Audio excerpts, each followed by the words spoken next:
Hi, I'm Tiffany. Welcome to Towering TBR. If you're new, I read a little bit of all genres, although I prefer science fiction and fantasy the most. Every year, I make a list of anticipated releases, but I usually only know what's coming out in the first half of the year. So I want to make another video highlighting the books that are coming out in the latter half of 2025. I have 20 books to tell you about, so let's get right into it. In July, I have 9 books I'm looking forward to. On July 1st, I'm looking forward to I Want to Burn This Place Down by Maris Kriesman.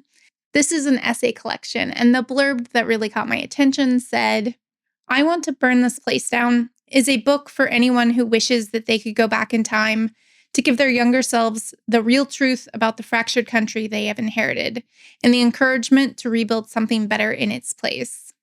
That sounds excellent. It's supposed to be witty, and I'm thinking that that will make the difficult topics a little more palatable to read for me.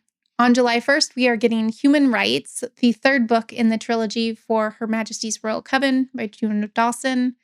Book 2 ended on a cliffhanger and had me rethinking everything I knew, and I cannot wait to read Book 3 and see how it all plays out.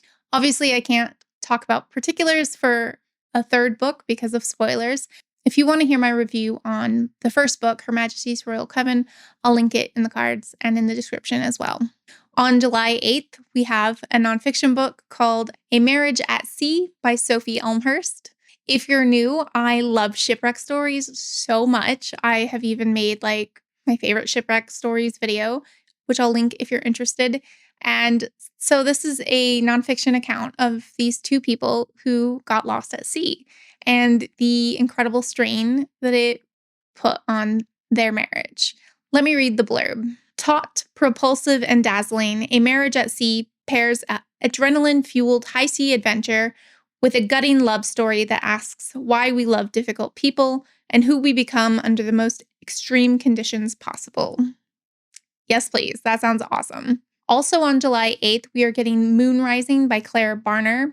I will admit, this was entirely based on the cover in the beginning, but the blurb does sound really interesting. We are following 2 characters who live on the first settlement on the moon, and they fall in love and team up to battle eco-terrorists. It is supposed to be more character-driven than adventure, but I think it sounds really good regardless. On July 15th, we have 2 that I'm excited for. The first is The Greatest Possible Good by Ben Brooks.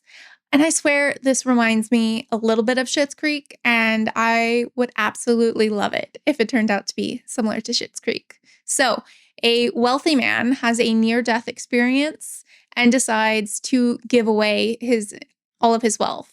And it's what that dysfunctional family does after that. And I think that that sounds really fun, really interesting. I didn't see anything about queer people, which of course is a huge part of Schitt's Creek, and I would have loved. But it sounds good, and it's supposed to be kind of darkly humorous. So very excited for this one. Also on the 15th is The Immeasurable Heaven by Casper Guillen. The blurb that got me excited says, an entirely alien cast race across the multiverse in search of a priceless map of the realities in a thrilling cosmic space opera. I haven't really read much space operas since I finished The Expanse, and I think I'm ready for more. On the 17th, we have Matchmaking for Psychopaths by Tasha Coriel. This is supposed to be a darkly humorous thriller. Alexandra finds out that her fiancé is cheating on her with her best friend. Both of them dump her, and I'm hoping she gets some revenge. I think that's how it's supposed to be. On the 22nd of July, Elagosa Asunde is coming out with her second book called Necessary Fiction. I read her first book, Vagabonds, a couple years ago when I was doing the BookTube prize judging, and I will link that if you want to hear my thoughts on the first book.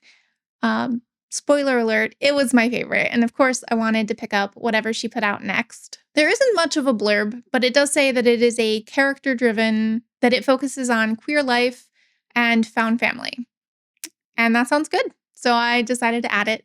Found family is one of my absolute favorite tropes, so I think I'll enjoy it. On the 24th, we are getting Silver Cloak by L.K. Stephen. Saffron's parents are murdered, and so she wants to go to an elite magical school with only one thing on her mind. She wants vengeance. I think she's somehow offered the opportunity to spy and to hopefully bring down the murderers. It's a fantasy mystery, and ever since I read The Tainted Cup by Robert Jackson Bennett, I really enjoyed that. And I really enjoyed the mystery fantasy genre blend. And so I'm looking for more, and I hope this fits the bill.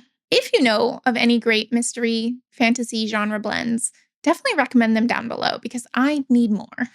Okay, moving on to August, I have 3 I want to tell you about. On the 5th, Lewis Sacker's first adult book is coming out, and it is called The Magician at Tiger Castle.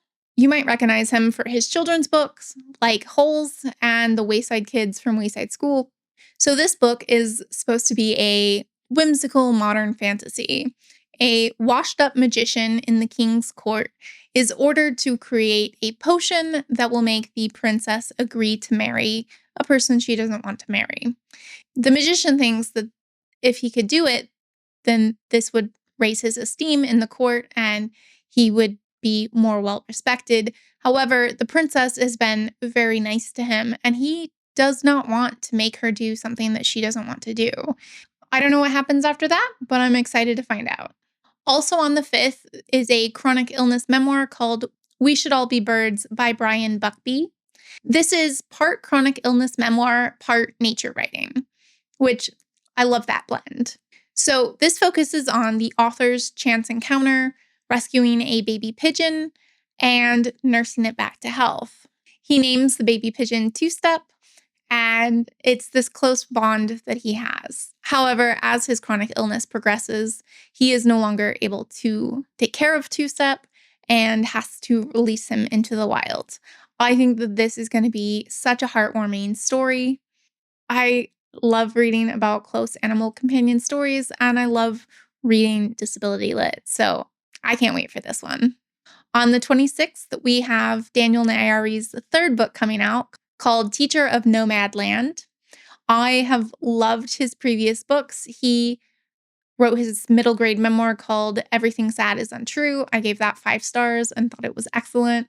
I then read his middle grade folklore fairy tale story called The Many Assassinations of Samir, the Seller of Dreams. It's a long title. And I absolutely love his writing, and so I immediately added this book. This book is going to be set during World War II, which I have read many stories in that setting, but this is going to be set in Iran from the perspective of 2 children, which I think will offer like a fresh perspective on that time period. If you're enjoying these recommendations, subscribe and stick around. We have a lot of fun discussing all sorts of books on this channel. I'd love to have you. Okay, September has 5 books that I want to talk to you about. On the 11th, we have the sequel to Impossible Creatures by Catherine Rendell. The second book is called The Poisoned King. It is a middle grade story about 2 children who saved a magical land with lots of fun, fantastical creatures. With the way book 1 ended, I don't know where it's going to go with book 2, but I can't wait to be back in that world. And I loved it. It's definitely going to be a modern children's classic. So hope the second book can live up to the hype I have in my head. On the 16th, we're getting a new book from Naomi Novik called The Summer War. I've read Naomi Novik before. I've read her Scallamance trilogy and really enjoyed it. This is going to be a fantastical novella about a woman who curses her brother to never find true love. And she did that in a moment, like in a heated moment and quite impetuously, and she wants to undo it. So she goes on a quest to figure out how she can undo this harm that she caused her brother. I don't know if just that description would have been enough for me to pick it up, but because I know I like Naomi Novik's writing, I think it'll be really good. On the 23rd, N.D. Stevenson has a new graphic novel coming out called Scarlet Morning. N.D. Stevenson is one of my favorite graphic novelists. He wrote and illustrated Nimona, which is definitely hands down my favorite graphic novel. And so I'm very excited for this next one. All I know about it is that a boat captain wants something that these people have, and they barter and go on an adventure. Honestly, I didn't really need to know what it's about because I'm going to pick up anything he writes. I love his artwork as well, so I imagine it'll be wonderful. On the 30th, Yume Kitase has her third book coming out called Salt Crop. I have read her two previous books. I've liked them, but I've not loved them. And so I think this is probably going to be my last chance for her as an author. And I'm hoping she can knock it out of the park. This is a climate fiction novel following two sisters as they search for their eldest sister. And as they uncover secrets, they realize that maybe they didn't know her at all. Sounds good, but we'll have to see how it's executed. Also on the 30th, I am looking forward to The Forbidden Room by Nikki Powell Preto. This is the second book. I don't know if it's a duology or if it's going to be a series, but this follows after The Last Chance School for Magical Delinquents, which I buddy read with Chattie, which I'll link her, and my review of that first book. Also, there is the cutest little fire sprite, and I absolutely love him. I have 3 that I'm anticipating in October. The first is going to be published October 14th, All That We See or Seem by Ken Liu. This is a sci-fi thriller, and I have been in the mood for some pacey books, so I really hope this one hits for me. The description is a hacker uses their skills to try to recover a kidnapped woman who is a dream weaver. She somehow hosts these massive virtual reality dreams and somehow gets hacked. Also on the 14th, we are getting the Grimoire Grammar School Parent-Teacher Association by Caitlin Rozakis. I really enjoyed her first book, Dreadful. It was a funny, fantastical farce, and this book sounds just as fun. Technically, the book came out in May, but the audiobook is coming out October 14th. And if you're new, hi, I suffer from migraines, which disturb my vision, and I use audiobooks as accommodations. So I will not be able to get to this book until the audiobook comes out October 14th. However, if you don't need the audiobook, you can read it already. I love audiobooks so much that I'm doing a whole series on them, which I will link in the cards and in the description in case you're interested in learning more about some great audiobooks. So the blurb, I want to read it directly so I don't mess it up. 2 parents and their recently bitten werewolf daughter try to fit into a privileged New England society of magical aristocracy. But deadly terrors await them, ancient prophecies, remorseless magical trials, hidden conspiracies, and a PTA bake sale. I think that sounds really great, and I can't wait. I can't wait for all of these. I say this every time. All right, the third book I'm looking forward to in October comes out on the 21st, and it is called Lost Souls Meet Under a Full Moon by Mizuki Tsujimura. I absolutely adored her earlier book, The Lonely Castle in the Mirror, gave it 5 stars. It was my favorite of that year. And this was actually written in 2010, but it has only just now been translated into English. It looks to be another gentle magical realism story focused on grief. And we follow a cast of characters who meet with a Yumi, a medium who can facilitate one last conversation with someone who's passed on. I think that sounds really good. I hope it's just as heartwarming as the first one. On November 9th, I am looking forward to the third book in the Legends and Lattes series called Brigands and Bread Knives by Travis Baldry. I have read the first 2, Legends and Lattes and Bookshops and Bone Dust, and I absolutely love them. Travis Baldry also is a professional narrator and highly skilled.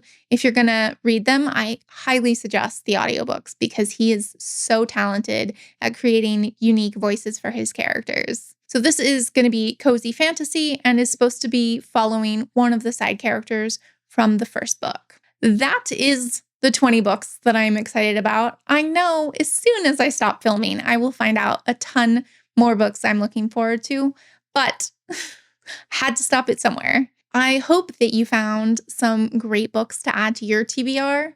I'd also love to hear what you're interested in, what you're looking forward to. Yeah, give me all the titles because 2025 has been a great year for books. So if you think of a book that you're looking forward to that you think I should add, definitely let me know down in the comments. We can have a chat. Thank you so much for hanging out. Happy reading.